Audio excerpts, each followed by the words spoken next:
Hey guys, quick video for you. What are some alternatives for the Adobe Animate, and what are the things you kind of have to be aware of? So first one is like Reef, that app. So this is something that you can like check out for yourself.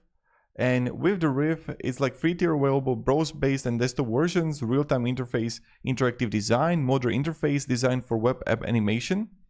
And also free tier has limitations, so that's something that you can actually like expect.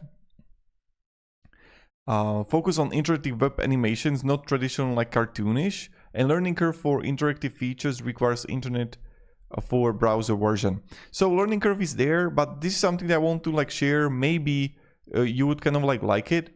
Now the next one that I want to share with you is the widget editor.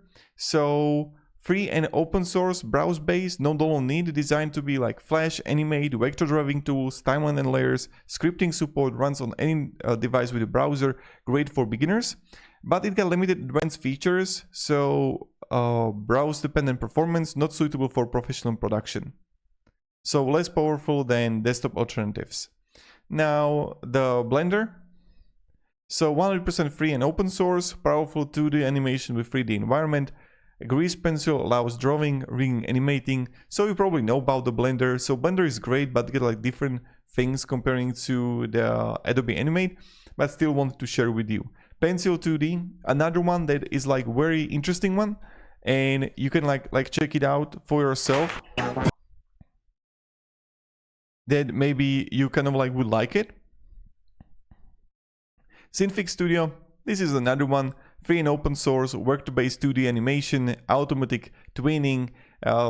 Like this is something that you can also check out for yourself, but it got like outdated interface, steep learning curve, development has slowed and can feel like clunky, but still Synfig is interesting one. Now the next one is Krita. So Krita, free and open source, excellent brush engine, like 30 plus brush types, great for hand drawn frame by frame animation, but no twinning or rigging tools, primarily a painting app, animation is secondary. And now that you can have like OpenToons, with OpenToons is free and open source, used by Studio Ghibli, and professional grade features, automatic in-betweening, motion tracking, bone rigging system, node-based effects, and that's pretty much it. So thank you very much for watching, hope this video helped you, and have a great day, and goodbye.